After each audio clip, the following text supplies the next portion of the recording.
All right, good morning, guys. This is Monday the 6th for KAP. I'm not sure when KAP is during this, or KAP is during this lesson, so watch it as a week. We're just starting off reviewing some material we have already learned this year. Labeling this thing. This thing. What is this whole thing called? Does anyone remember, Saki? The coordinate plane, coordinate grid, whatever you want to call it. Coordinate plane. Great. Again, I'm going to put grid there as well. That's what you're going to call it. Payment. What is something else that you know on there? What is something else you know the label of up there? X and Y axis. The X axis is it the up and down one or the side and the side one? Thank you, payment. So this is going to be my X axis. What's something else you know, Devon?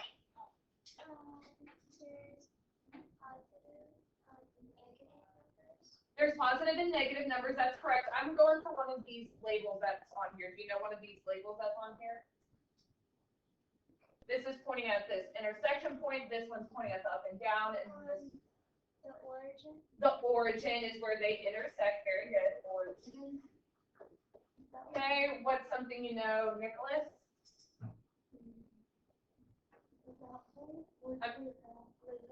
I'm sorry? Can you speak up to us a little bit more? I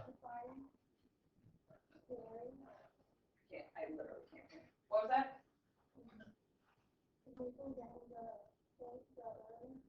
Yeah. Okay. Do you know either one of those up and down things or what that point is called? What's the math term for the point or what's the math term for that up and down one? If the side to side is the x-axis, the up and down one is the y-axis.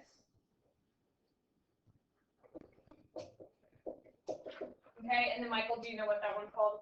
Coordinate. The coordinate. Okay, this is a coordinate. Coordinate. What's another name for a coordinate? Yes, ma'am? An ordered pair. Or an ordered pair. Are we good with all those things? Do we remember all those things? Do we remember all those things? Yes. Okay, just checking. Okay, that is going to be used in today's lesson. It is going to be helpful if you have some colored pencils. There's a couple of questions where we're going to have to do two graphs, and so it's important to have different colors. So we'll pause and play with my class members. All right, here we go. So today we're just talking a little bit more about rates that we learned on Friday. Unit rates is when we have a denominator of 1. Very good. So we find like how much it is for 1, how fast you can go with 1, whatever. Okay. Today we're going to continue talking about like rates and ratios. They tie together a lot. And all that stuff. We can put it in a table and we can see how tables sort of help us organize that work. We're also going to graph a little bit. So blank express the same relationship between quantities. This is going to be equivalent rates. Equivalent rates express the same relationship between quantities.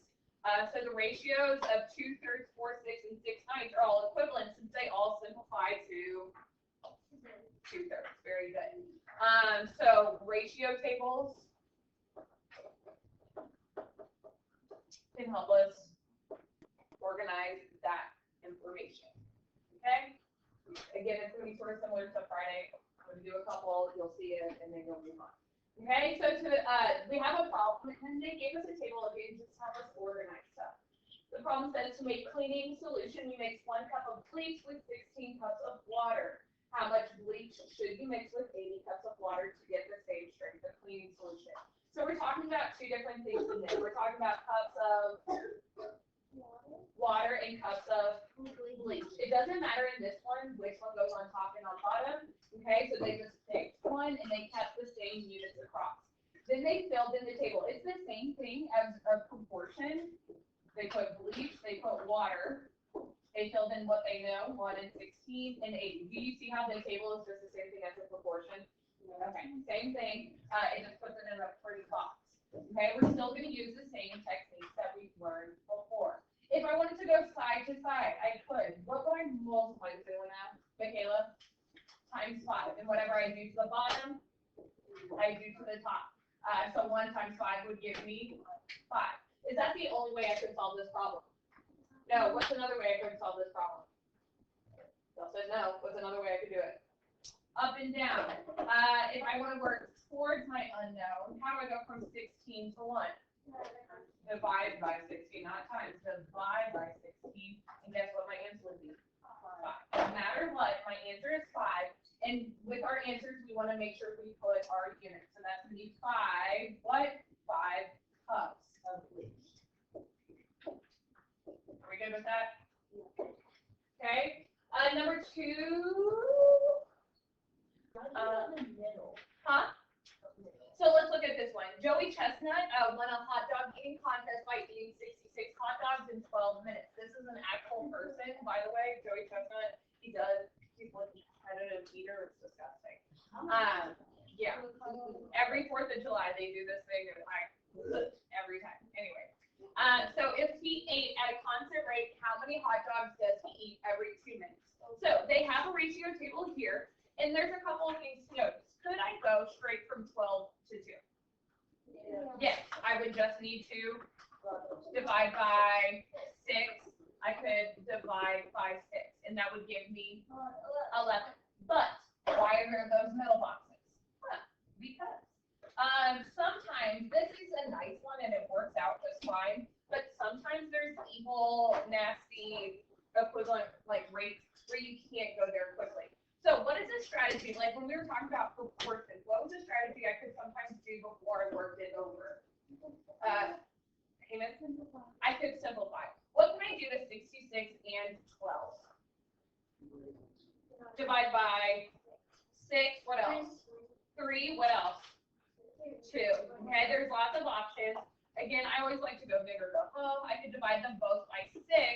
That's going to give me 11. 2. Okay.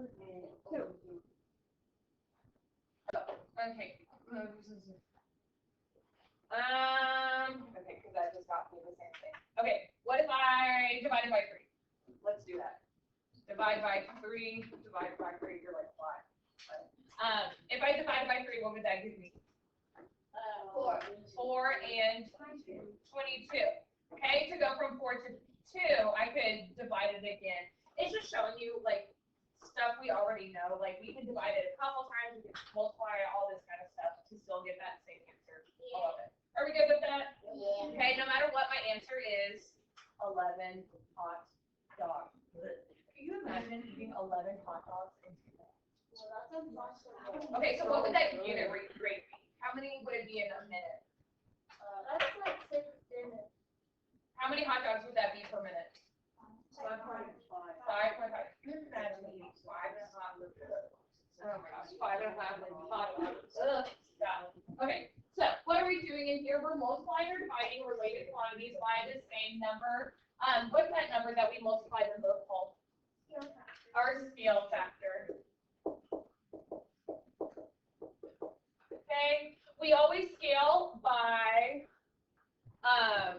what operations do we always use? We always use, what with our scale factors? We always multiply or divide, mult/div. What do we never do? Add or subtract. Add or subtract. Okay, these are sort of given at this point because Ms. Lytle has been drilling this into you. Okay, so I think it's going to be one more. This is the example sort of that I was going to show you. So skim milk contains about 80 calories for every 80 ounces. So they put milk over calories. Could they have switched it around? Of course. Okay, but we want to figure out how many calories do 10 ounces of skim milk contain. So this is that example of, can I go straight from 8 to 10 in this case? No, it's not too, well, I could with a decimal, but let's make it easier on ourselves. What can I do with 8 and 80? First, I could divide them both by 8. Let's go 8. Okay, that would give me what over what? 1 over 10. And from there, I can multiply by 10. Okay, and so it's going to be 10 over 100. Okay, so the little helpful hint sometimes is first you want to scale down. That's when we divide, is we scale down and then scale up with multiplication. Okay, sometimes it's a helpful strategy.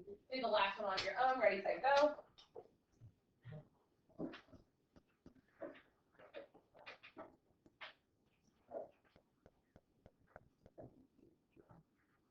All right. What did you do, Ashika? So first I divided 14 by 2 and 8 by 2 Okay. and got 7/4. Okay. And then I multiplied those by 7. Great. And then I did 28. Very good. So my answer, how many lawns could they mow in 49 hours, would be 28 lawns. I need to go back and answer this one, this final. This would contain 100 calories. Okay, notice that I can just use my units to help me fill it all out. Okay, so helpful hints, find a blank between your starting and ending anchor points. Use the common factor as your in-between number. Give me a second. It is common factor. Find a common factor. All right, this last little bit I think we've talked about before, but it's been a minute, so let's just review. Okay, in scaling the number we multiply by is called the scale factor. Okay, and we said what operations do we always do? Multiplication or division. Okay, but technically, scale factor, the word factor means multiplying or dividing. Which one? It technically means multiplying. So let's talk about when we divide. So the scale factor is pointing to this one right here. The scale factors that we have, we did multiply by 10, but we divided by 8. So do y'all remember, Ms. Wendell said, okay, well technically technically dividing by 8 is the same thing as multiplying by what number? Y'all remember this conversation, Ava? 1/8. Technically the same thing as multiplying by 1/8. Y'all remember that? Okay, just to review. Whenever like I have a number and I divide by 8, when we talked about dividing with fractions, remember it's dividing is the same as multiplying by its reciprocal. So I can put that over 1, and that's how I get that 1/8. Okay, we've talked about it, it's been a minute, maybe it left our brain, but now it's that. Okay, so technically the scale factors were 10 and 1/8. Ms. Lytle just doesn't like to write that because I know how much we love fractions in this classroom, how much we love, adore, accept them into our lives. So I don't try and fight that one. Okay, but just know it's always there. Are we good with that? All right, so we have another quick little lesson. I'm gonna skip this honestly because I think y'all are good. Y'all can come back to this, but I want to go to the second part of the lesson super duper quick since we're rocking and rolling. Okay, the second part, the first part was ratio tables. Now we're going to talk about graphing rates and ratios. Again, it's going to be quick and easy because y'all remember how to graph. So when I graph ratios and rates, you can express information in a table as a set of ordered pairs. Ordered pairs. Okay. Okay. To see patterns. See what the rate looks like, what patterns we see. We want to graph those ordered pairs on the coordinate plane. Okay, so we're going to have an example. The table shows the cost in dollars to create CDs of digital photos. I know in this day and age we just take pictures, but back in the day when you took pictures, they would either print them out on film or put them on a CD, and then you had to take them home. It was a whole thing, but now we're past that. It's fine. I'm not old at all. Anyways, the table shows the cost in dollars to create CDs of digital photos at a photo shop. The table also shows this information as ordered pairs over here. So notice that there's the number of CDs and the cost in dollars. So for one CD, it costs how much? $5. How much? $3. For two, it costs $6. For 3 CDs, it costs $9. What they did is they turned that into an ordered pair. They said one CD costs $3. That's an ordered pair. 2 CDs cost 6. Do y'all see how they made the ordered pairs? Okay, do you see how they go together? If I put 3, it would be 9. If I put 20, it would be 60. Okay, yes, because it's times 3 every time. Okay, I can graph those ordered pairs. When we graph, it's been a minute. We always start at the origin. Very good. The first number tells me which directions, up and down or left and right? Left and right, and the second number tells me up and down. So from the origin, it tells me to move 1 unit to the right and then 3 units up. That's my first dot. Bam, boom. Put it on my desk. Thank you, sir. Okay, the next one, I start at the origin. I move 2 spaces to the right. I move 6 units up. Last one, I move. Bam, boom. Okay, graph my order pairs. Check. Let's find some patterns. Take a minute, and then we're going to share what patterns do you see on that graph? What do you notice? All right, what are some things y'all noticed about that graph? Maria, what's something you noticed? Yeah, so each time it goes over, it goes over 1 and up 3. It goes over 1. From there, from that last one, it goes over 1 and up. It goes over and up. Okay, so from each previous,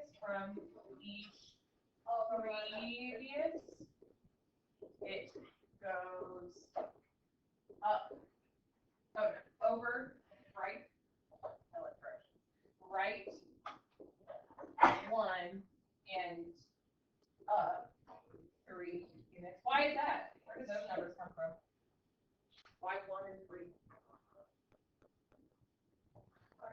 Yeah.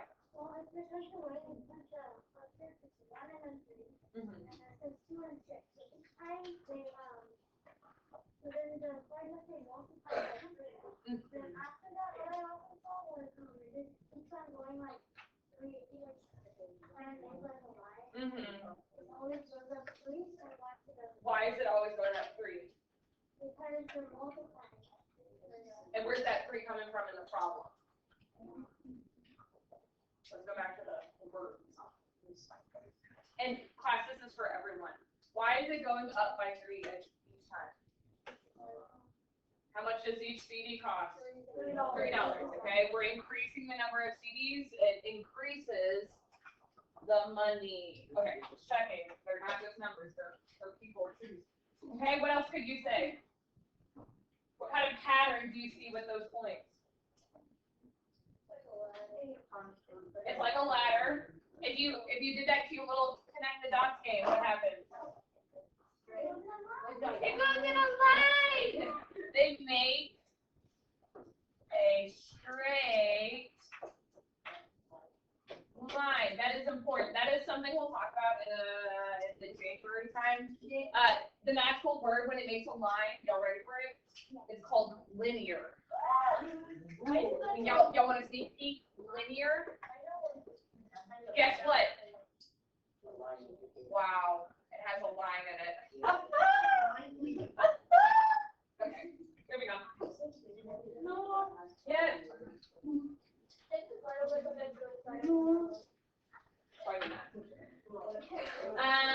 Number 3, the table shows Gloria's earnings for 1, 2, 3 hours. The table also shows that information. Graph it. Ready, set, go. Graph it. Graph it. Ready, set, go. All right, for that first ordered pair, over 1, up 5. Oh no, 5's not there. What do we do? Wow. Killer problem solvers. 2, 10, 3, and 15. So what could we say about this graph? It makes a line. Every time it goes over 1, it also goes up 5. Okay, makes a line. A straight line. Every dot is right. 1 and up 5. Great, awesome. Okay, so we can graph rates and ratios. We can compare them. We're going to do one in a second. This next one, we're going to compare 2 rates and see what it table with two different rates. You can use tables and graphs to solve prediction and comparison problems, predicting where it will be in the future and comparing two rates. The greater the ratio, okay, so if we're talking about CDs, if one store charges more, the greater the ratio, the steeper the line will appear. Steeper. The tubes or tubeless? Tables, Oh, sorry. table, neither. Tube or tubeless. Okay, here we go. Happy Monday morning. Here we go. So this is where, first we're gonna make our points. We've always been given them, we're gonna make them, and then we're gonna graph them.